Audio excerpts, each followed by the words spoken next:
Hi, and welcome to Transitional Changes Mission Podcast Show. This is your host, Queen Summers. With King Summers. All right. We have a great show tonight for you guys and gals and kids and dogs and cats. We'll be talking about voting and transparency. But first, we want to get into the reviews. King Summers asked and our listeners delivered. What has changed in your life since the pandemic? This is from Maria in Rio de Janeiro. She says, I sing songs to my friends during a daily Instagram live. We used to go to samba circles in the streets every week to be together. Now we go to samba online. It's certainly not the same, but still feels intimate. Despite everything, it's still possible to be together in this other realm sharing music that we love. Thank you, Maria, for that update on your life since the pandemic. Next up, my 1-year-old son likes to experience everything. While I was mopping the floor on day 12 of the lockdown, he came forward to take the mop from me. My husband and I have been struggling to find a balance. During the pandemic, we take turns to work, cook, clean, do chores, and look after our baby. This was from T. Sharma in Delhi, India. Thank you, T. Sharma. Thank you, T. Sharma. And I got one here from Sarah Jones. This is Cleveland, Ohio again. All right, we in there, Cleveland. Thank y'all for so enough opening up. Thank you, Sarah. Thank you, Sarah, so much. And she just had something simple saying that y'all doing a great show, good topics, and can't wait till the next show of transparency and voting. And we can't either, baby. Thank you so much. Thank you. All right, this is from B. Lemos in Sao Paulo, Brazil. He says, I'm glad we have time together. She says, I'm glad we have time together, a lot of time.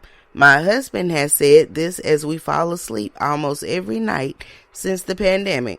It's true. Usually I am on the road most of the year, and it's really special to have so much time together.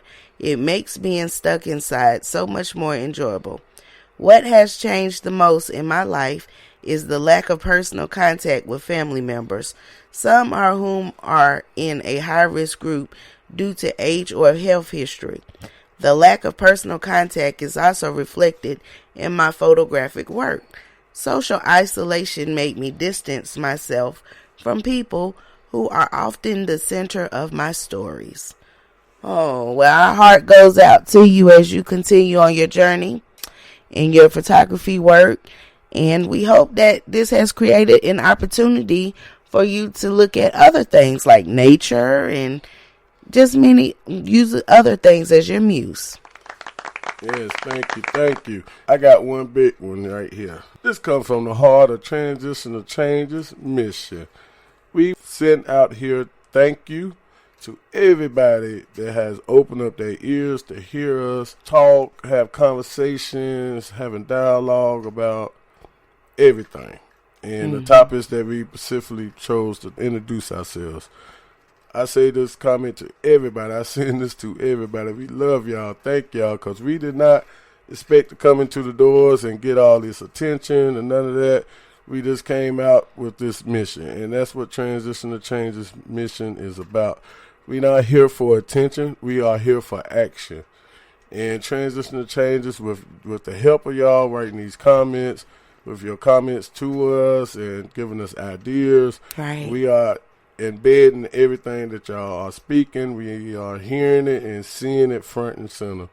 And thank y'all for supporting us and continue to support us. And we showed enough support you. That's what we're here for. We are here for the people. Yes. So we're going to get into tonight's topic, King. And we're going to talk about voting and transparency. Yes. This is a topic at the event of the main event. It's 2 main events going on all the time. But, man, I'm glad we got this topic here to talk about. We showed enough needed. And here we go. It's going to be a change when we come back on next Wednesday now. Yes, sir. It's either going to be the same or new. which one are we going? We got to embrace it either way it go. Right. I mean, we got a new president coming in, or we're going to keep on going with the one we got. And we're going to talk about that and try to influence some people, hopefully, to go vote, or just stay tuned and hear our conversations about how we feel about voting, the history of it, and everything else that goes with voting. Then we're going to lead up to talk about transparency. Transparency is basically just communicating. We feel that what's going on now with Walter Wallace, 27, we send our condolences out to the family of Mr. Walter Wallace. And we sure enough have a moment of silence right now for that family. And we got to thank y'all for tuning in, because we got a conversation coming on about all this that we feel that needs to be transparency to the community and the world, basically. Anywhere in the world, that's what Transition to Change's mission is about. We want to broadcast people that got these same problems going on all the way from China to India to Africa to the States to South America. We got the doors open for the people to come in and give us comments or give us ideas to what's going on to help transparency go across any nation, any cities, anywhere that's having a problem with communication.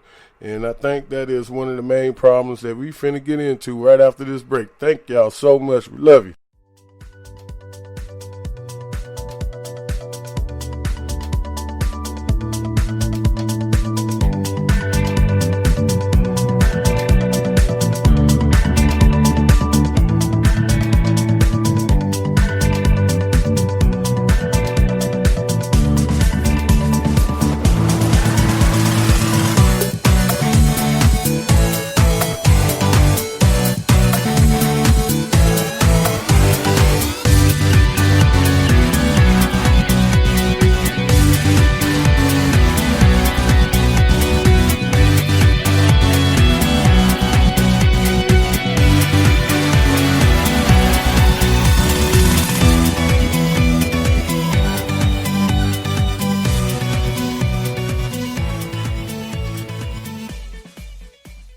And we are back.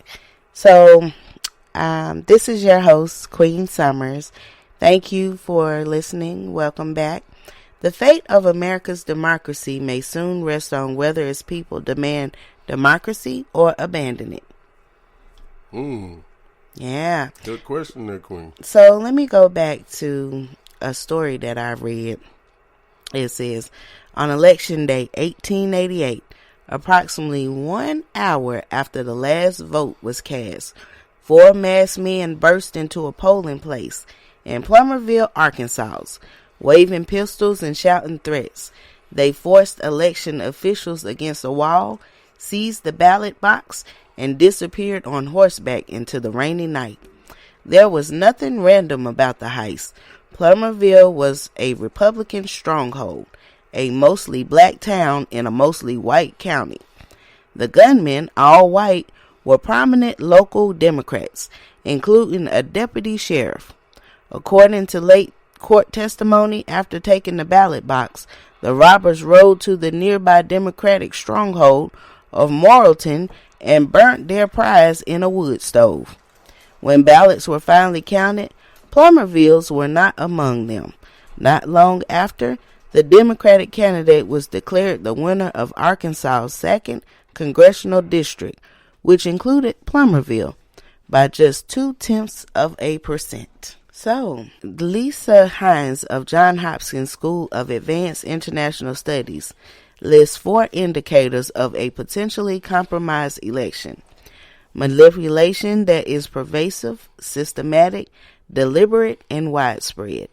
Any one of these indicators, she says, should signal to observers that results were compromised. An election won by sabotaging the mail so that likely Democrats' ballots aren't counted, or by keeping Democratic voters from the polls via state-sponsored intimidation, would easily have all 4. Wow. Yes, my people, man. That's why we're talking about this topic, because we feel that voting is powerful. Yes, my people. Voting is Yes. very powerful. Yes. They say this is one of the most, in the states here, is one of the most important of voting ever in the history of the states. Mm-hmm. When you go back to the history of a different culture, basically African Americans, different mixture of cultures in the United States that maybe wasn't into voting. Voting came into being appointing a person that was fight for the people, stand for the country, and be the power over the military. This person is chosen by the people by voting, and that's what's still going on to today. But a lot of cultures, mainly the African Americans, had to fight to get into voting. Right, right.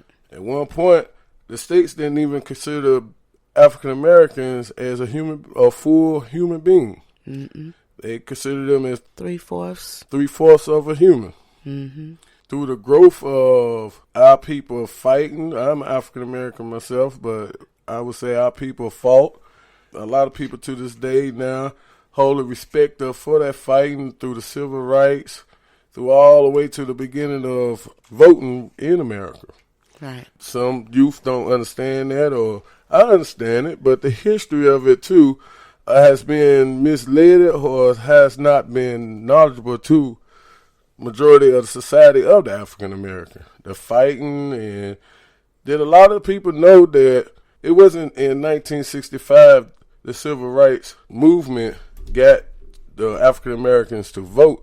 A lot of people don't understand when these colonies or states was established, it was 13. Mm-hmm. And majority of them, when they started getting established, they announced that they was independency. You know, that's where these electoral votes come from. That's where it's the South, the North come in. And a lot of states has a lot to do with the industry of basically back in the history of making America. Mm-hmm. Some of those states said, well, the Southern, y'all producing a lot of steel from this state, which probably was maybe Tennessee or Georgia, was North Carolina and South Carolina producing cotton, and they needed the laborers to do that. Right, right. And so when they established these states, they gave them the willing to, a lot of people voted again to see if that was a slave state or was it an upper state. Northern state, basically. A lot of northern states at that time, African Americans was born free. Mm-hmm. Came off the sale and was ended up maybe in New York somewhere, but it was still hard times for African Americans.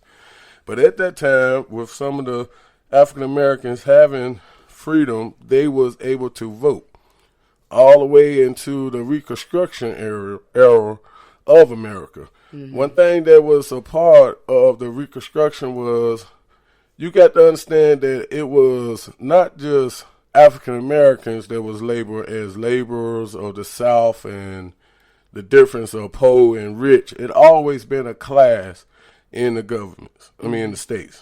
Yeah. And one thing in the states of the wealth and the poor at that time, you had poor white people, and you had African American slaves at that time. And some of those poor white people and African American slaves, the poor white people was working for free, African Americans were slaves. At that time, they started rebelling, which was one of the famous ones was in Jamestown of 1867, where they had a rebellion that spread across the nation, or establishments that was leaving, going towards the west, that the rich is doing what they're doing and they don't want us to be a part of nothing. Mm-hmm. So at that point, the government then started giving power to the culture of the white man and to keep the enslavement of the people in the South. But at the same time, you had people in the North that was free slaves, and they was voting too. But as a whole, they seen more of African Americans getting power. That's when the more suppression of them coming up with groups, Ku Klux Klan, white supremacists, or whatever, to keep them at the bottom. Until 1965, when the civil rights came and won and really got into the voting. So this battle been going on for a long time, my people. with the African Americans and even the poor, the rich, the wealth, they would say that they the ones that who makes the real vote. In the last election with Hillary and Donald Trump, you seen the pop